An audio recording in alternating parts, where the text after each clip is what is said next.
Edward, occasionally I look at your opening remarks about love being manifested for the very first time.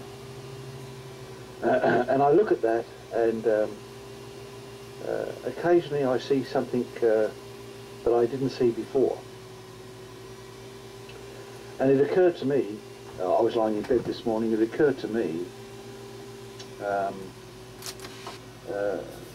how can anything manifest without it being there in the first place? Now that was the scenario. So there was a little conversation going on about if everything in the manifested world is created from the unmanifested, then in the act of creation, everything is possible to be created from the unmanifest into the manifest. Everything, including that which is called love. So looking at it the other way, it can be said that it already exists. It is already there to be manifested. So the next question that arose then was that if any single human being on this planet manifests love, then it is manifested for all. And that was how it went. Well, that's a perfect progression, and keep in mind that if the manifestation is begun, there still needs to be the joining of. There still needs to be the observation and then the joining of that manifestation. And the other problem that is compounded, or better said, what compounds the problem, is there's already a falsity, and this is so much true of so many things. There's already a falsity named love on the planet, and there's a falsity named intelligence on the planet. So those two words are there, and then that which it isn't are ascribed to those two words. They're attached to them.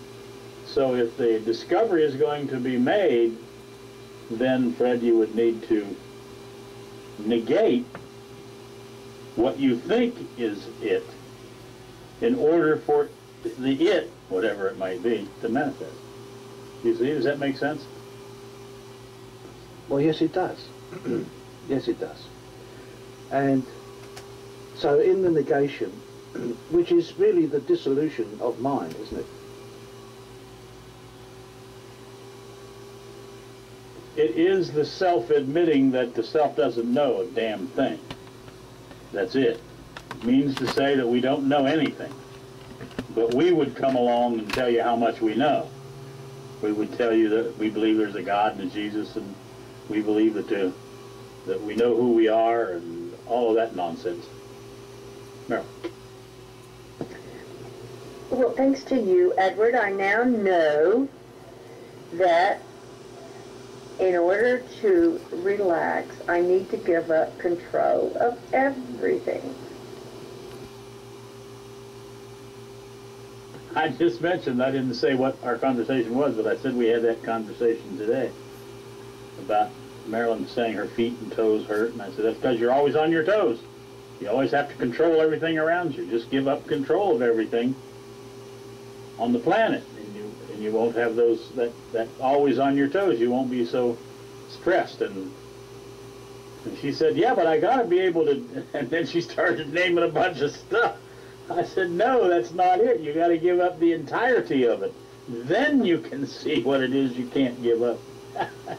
She had it backwards as usual. Now,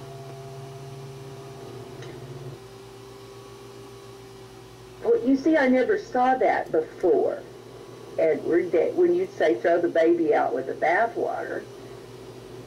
I mean, you can hear something 100 times and repeat it, but until you really see it, it doesn't mean a hill of beans, as my mother used to say. But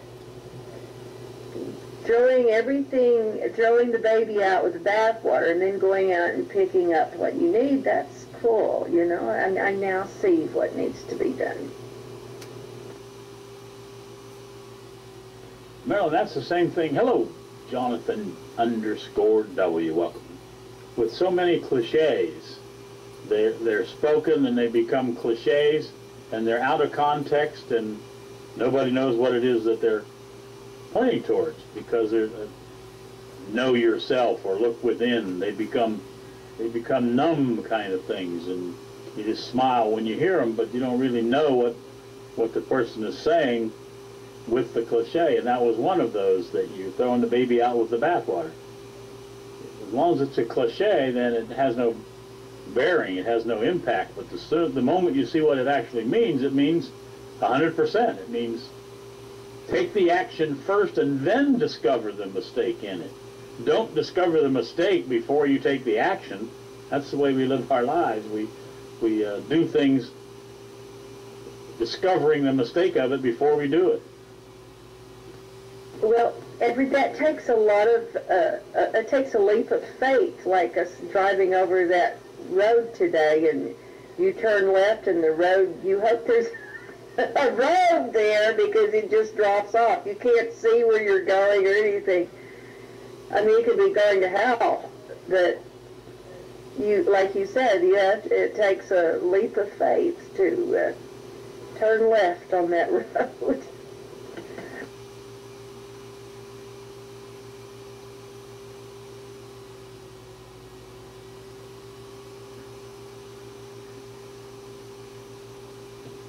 Anyway, it's a road, you guys, that goes down into where I'm doing this job, and we went out to check on some things, and the road drops almost like 90 degrees. When you come up in the car and you make a left turn, you don't see any road. All you see is God's house. You know, that place up there in the sky for sky fairies.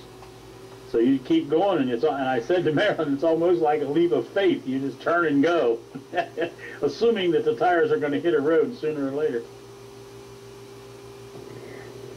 But what I'm saying is that when you throw everything out,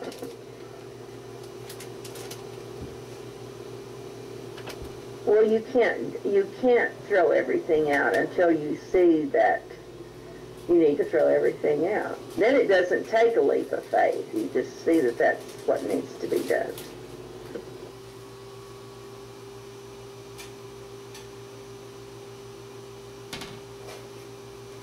That's the level of difficulty that there is. Very few people care to take an action that is 100%. They want to, rather than jumping into the water, they want to stick their toe in or put their foot in and wave it around a little bit, rather than just leap in.